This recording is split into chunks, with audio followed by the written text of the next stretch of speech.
Hello and welcome to APAC Games Weekly. This is episode 50, the Big 5-0, and I'm your regular host, Connell Suter.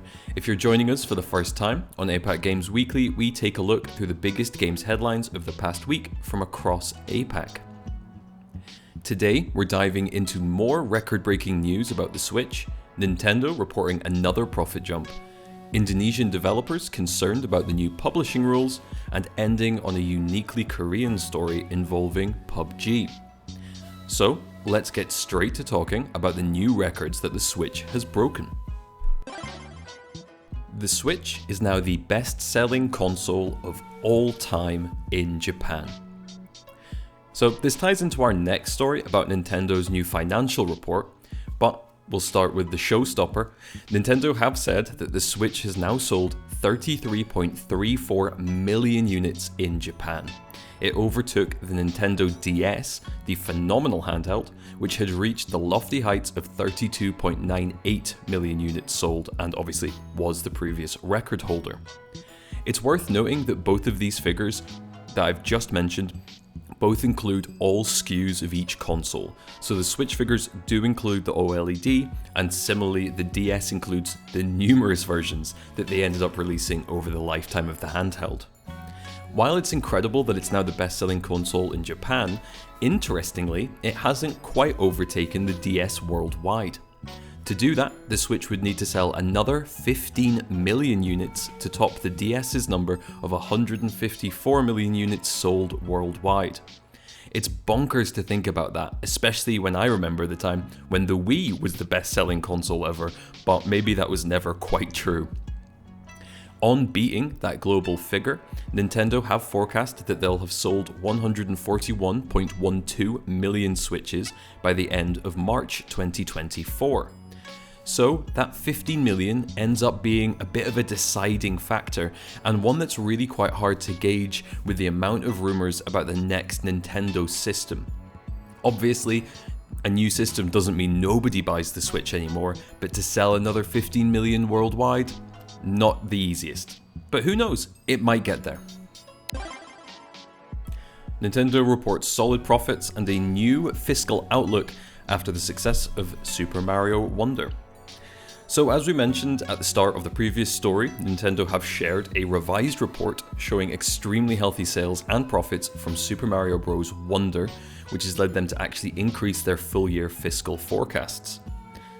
Now, Nintendo didn't put this solely down to Mario, of course, although it did say that demand was strong for it, and they also referred to it as the first completely new Mario game in this series, which is quite interesting.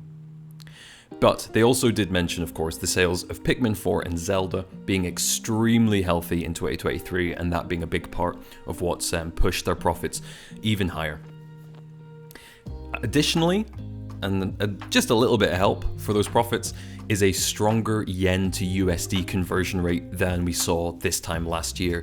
It's about 148 yen to the dollar at the moment. I believe this time last year it was about 140, so a little bit of help as well there.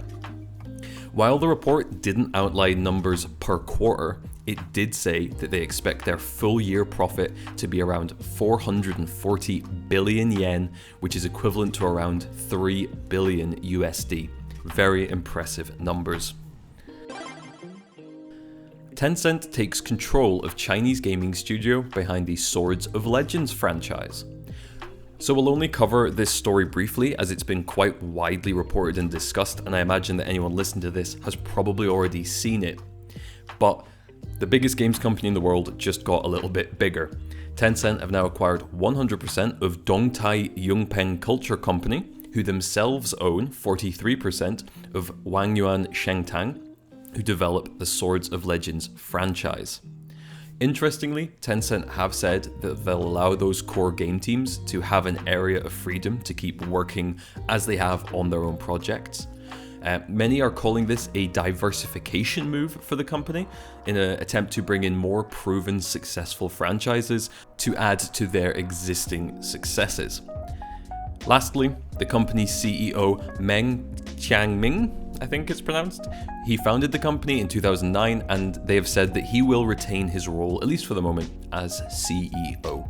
So, Nothing too crazy, but an interesting one of, as I say, the biggest getting bigger. Indonesian game developers concerned over potential losses from local presence rule. So last week we talked about the new policy in Indonesia, which will have a requirement that, as they say, quote, game publishers have a local presence in the country if they want to release games. The reason that game publishers is in quotes there is that you might remember from last time when we talked about this, it's a bit of a misnomer and they don't really mean game publishers and they actually mean platform holders like Valve has Steam, as opposed to publishers as we would know them in the games industry typically of companies like Devolver, Square Enix, etc. So although the final decision on this new rule is still very much pending, the planned regulation has led to a lot of debate and concerns from those in the industry. Nico Soetjoadi, apologies if I mispronounced that, who is founder of the independent company Niji Game Studio, who are based in Jakarta, was talking to the Jakarta Post and said, quote, "The regulation would limit the market access of local game developers," unquote. So, of course, any new rule is going to cause uncertainty, and I agree, if I was there, I would be concerned too. It's very hard to say quite how that will affect companies in the country, especially if it's a bit of a unique requirement compared to other ones. What I would say though is, looking at that quote, I'm not really sure why the market access of local developers would be affected. It sounds more like the market access of local gamers for foreign games would be affected, although perhaps that's what Nico was getting at. What I mean by this is the requirements are that the publishers from these platforms, again, getting the mixed terminology, but they have to be located or have some presence in Indonesia. Of course, an independent game studio in Jakarta already has presence in Indonesia, so I'm not sure in what way their access to the Indonesian market would be limited. Perhaps there's something the other way around that isn't really being talked about enough. Maybe there's some weird caveats in this rule that local developers can only have their games hosted on platforms that have a presence in the country, but that doesn't make a lot of sense either. So it's a bit of a weird one, and it seems more, to be honest, understandably, that people are just kind of worried generally about what this will mean, as opposed to kind of knowing what the actual knock-on effects of that would be. Bit of a strange one, but let's hope it gets resolved and it isn't too difficult for anybody in the region. As we did with the Vietnam tax story in 2023, we'll be keeping you up to date with any developments on this policy throughout the year, as if it's anything like the Vietnam tax situation, it may take all of 2024 to be resolved. We'll have to see. And in our final story, Korean man given 1.5-year prison sentence for refusing military service while also playing PUBG.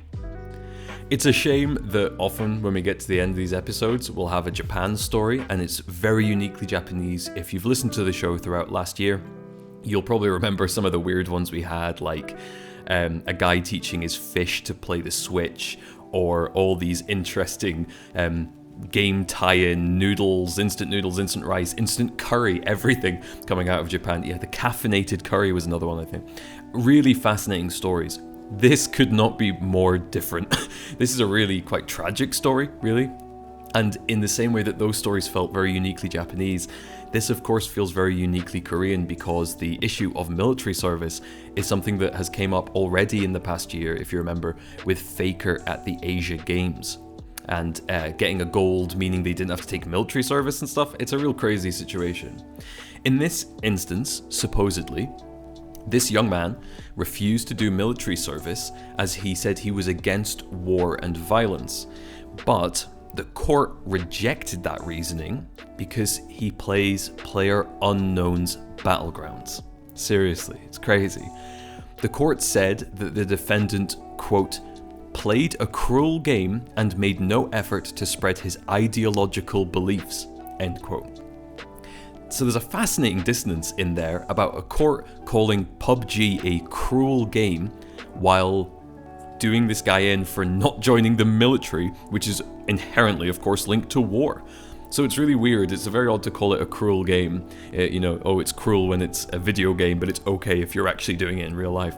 Very, very weird. I think any of us in a situation like this would feel absolutely dumbfounded by the decision.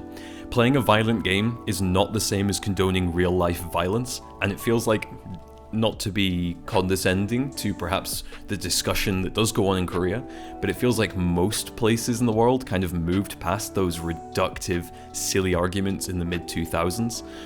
There's a great joke that got spread around a long time ago from a British comedian called Marcus Brigstock, who said, if video games really made you act like you do in the game, why weren't all of us 80s kids running around in the dark eating pills?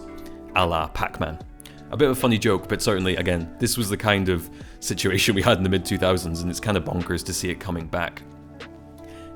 Additionally, and this is slightly outside of video games, it's really weird that they made a point that he didn't spread his beliefs, as I don't think that a court would be happy with a guy in Korea refusing military service and going around the street protesting, telling everybody else not to join the military too, so it seems like a bit of a damned if you do, damned if you don't situation. Really, this is just a pretty crazy story that obviously involves video games in the form of PUBG. I think anybody hearing this would feel for this young man losing a year and a half of his life simply for not wanting to be in the military and playing a video game that includes shooting. Bit of a strange one, and yeah, strangely unique, unfortunately. On that strange final story, that was it for APAC Games Weekly episode 50. Thank you so much for listening to the episode, and if you've been sticking with us all the way from episode 1 or any time back in 2023, thank you so much. It really means a huge amount. We'll be back next week, normal place, normal time, 12 PM GMT, YouTube and Spotify. Until then, I hope you have a great week.